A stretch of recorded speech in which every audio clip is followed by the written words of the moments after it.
बीरगांव नगर निगम चुनाव के लिए सभी पार्टियों ने अपनी कमर कस ली है और यहाँ पर अभी देखा जा रहा है कि कांग्रेस के पर्यवेक्षक यहाँ पर जो हैं वो एक मीटिंग कर रहे हैं जो यहाँ प्रत्याशी चुनने के लिए। हम बात करते हैं रायपुर ग्रामीण विधायक सत्यनारायण शर्मा जी से। सही किस प्रकार की बैठक किएगा? देखिए, कांग्रेस पार्टी मजबूत पार्टी है और कांग्रेस पार्टी का पर्चा ज़्यादा से ज़्यादा पिछली बार भी पार्षद जीत के आए। अभी पार्षद चुनाव लड़ने वाले इच्छुक पार्षदों का चयन करना है।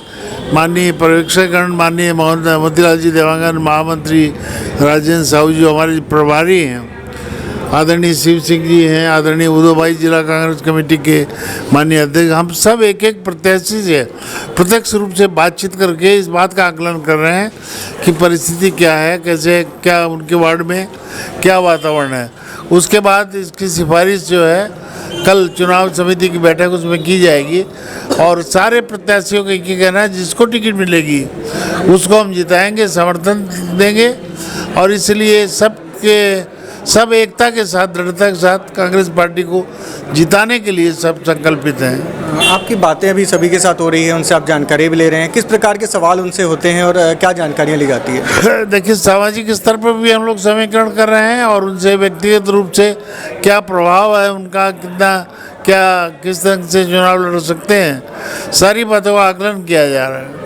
40 वार्ड हैं, क्या लगता है कांग्रेस कितने पर जीत दर्ज कर सकती है? सर्वाधिक वार्डों जीत कर गया है, कम से कम 35 वार्ड में हम जीतेंगे। देखिए, आज हम लोग सभी 40 वार्ड के जो कांग्रेस से चुनाव लड़ने के इच्छुक हैं उन सबसे भेंट कर रहे हैं, मुलाकात कर रहे हैं और सभी लोगों से मिलकर हम लोग एक चर्चा करेंगे और उस आकलन को कल प्रदेश कांग्रेस कमेटी के जो बैठक रखी गई है जिसमें माननीय मुख्यमंत्री जी, हमारे ऑल इंडिया कांग्रेस कमेटी के महामंत्री और प्रभारी महासचिव आदरणीय पुनिया जी और सभी वरिष्ठ नेतागण वहाँ उपस्थित रहेंगे। यहाँ जो प्रत्याशी हैं जितने योग्य उन सब के संबंध में वहाँ चर्चा होगी और सबकी राय से ये तय किया जाएगा और मुझे उम्मीद है कि जिस प्रकार से यहाँ कांग्रेस के प्रति लोगों में उत्साह है, हम लगभग सभी वार्डों में हमारी जीत होगी और यहाँ मेयर और सभापति भी कांग्रेस से ही निर्वाचित होंगे।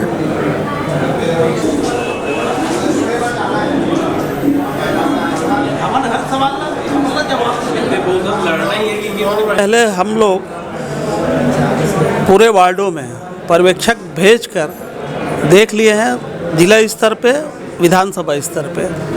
प्रदेश कांग्रेस कमेटी के द्वारा पर्यवेक्षक अलग से नियुक्त हुए हैं जो सभी वार्डों में जाकर सर्वे कर रहे हैं और उसके आधार पे प्रत्याशी का चयन होगा। हम लोग यहाँ सभी से आवेदन ले रहे हैं, उनके विचारों को सुन रहे हैं, साथ ही साथ जानकारी भी ले रहे हैं कि क्या पोजीशन बन सकती है, कहाँ हम लोगों को और अधिक मेहनत करनी है और कहाँ हम लोग जीतने की स्थिति में हैं। मगर जो अंतिम निर्णय है वो प्रदेश कांग्रेस कमेटी के द्वारा ही होगा। हम लोग तो खाली उसको सर्वे कर रहे हैं। हमारी बातों को हम ऊपर रखेंगे कल की बैठक में, उसके बाद निर्णय होगा कि कितने प्रत्याशी नंबर एक हुए हैं। काफ़ी संख्या में युवाओं को टिकट दी जाएगी। पिछली बार भी हमारे यूथ कांग्रेस के बहुत से साथी पार्षद बन करके भी आए हैं और युवाओं में एक बहुत ज़्यादा जोश हम लोग देखने को आ रहा है। इस बीरगांव का ये चुनाव विकास के मुद्दे पर लड़ा जाएगा। पिछले 3 सालों में माननीय मुख्यमंत्री भूपेश बघेल जी के नेतृत्व में, आदरणीय सत्यनारायण शर्मा जी के नेतृत्व में जितने विकास कार्य हुए हैं बीरगांव में, प्रमुख रूप से जो जल अवर्धन योजना 104 करोड़ रुपए की, जो आज़ादी के बाद पहली बार हम लोग प्रयास कर रहे हैं कि हर घर में पीने के पानी की व्यवस्था हो, सारे गाँव में शमशान घाटों के उन्नयन की बात हो, सौंदर्यीकरण की बात हो, तालाब गहरीकरण की बात हो, लगभग सारे वार्डों में गली और नाली के काम चल रहे हैं। उसके साथ एक स्टेडियम भी अभी बीरगांव में स्वीकृत हुआ है रावा भाटा में 1 करोड़ 10 लाख रुपए का। तो विकास का मुद्दा प्रमुख रहेगा और नौजवान साथियों के लिए यहाँ कॉलेज शहीद नंद कुमार पटेल जी के नाम पर एक कॉलेज भी बन रहा है। तो हम लोग ये देखते हैं कि नौजवानों के लिए सर्वाधिक काम इस सरकार में हुए हैं और उसी को देखते हमको पूरा विश्वास है कि नौजवानों का रुख कांग्रेस पार्टी की तरफ रहेगा और टिकट भी बहुत सारे नौजवान साथियों को दी जाएगी। देखिए, ज़मीनी स्तर पे काफ़ी काम हुए हैं और हमारे पार्षदों ने बहुत ही सक्रियता के साथ काम किया है और इन 3 सालों में सर्वाधिक काम हुए हैं।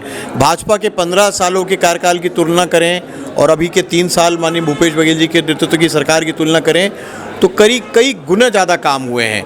और चूँकि हम लोग सीधे संपर्क में लोगों के रहते हैं, आदरणीय सत्यनारायण शर्मा जी लोगों के सुख दुख में सम्मिलित होते हैं, एक शादी ब्याह के कार्यक्रम से लेकर चाहे छोटे छोटे कार्यक्रम में हम सब की सहभागिता रहती है। इसीलिए पिछली बार भी पार्षद ज़्यादा जीत के कांग्रेस के आए थे।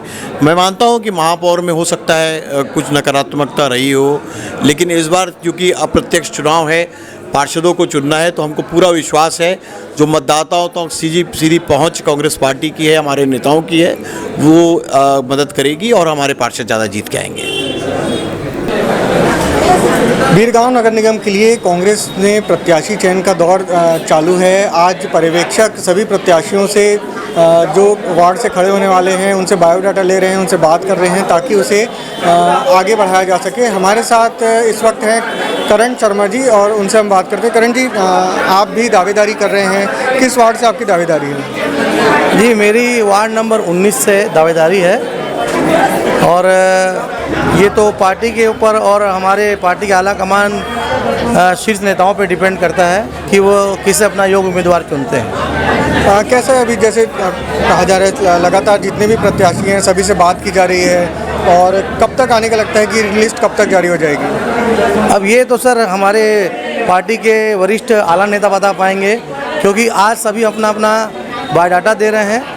उन बायोडाटाओं के आधार पे सभी प्रत्याशियों का चयन किया जाएगा कि किसकी स्थिति कैसी है, कौन समाज के प्रति और कौन वार्ड के प्रति और कौन व्यक्ति वार्ड के अंतिम व्यक्ति तक जो जुड़ा हुआ है और पार्टी के प्रति, सबसे बड़ी बात, पार्टी के प्रति जो समर्पित है, वैसे लोगों का चयन करके ही उस बंदे को टिकट दी जाएगी। जैसे कि आप देख सकते हैं बीरगांव में प्रत्याशी चयन की प्रक्रिया अभी चालू है कांग्रेस के लिए और उम्मीद जताई जा रही है कि कल तक जो ये है बीरगांव के लिए 40 वार्ड की लिस्ट यहाँ से जारी हो जाएगी। अन्य खबरों के लिए बने रहिए पहुना.in के साथ।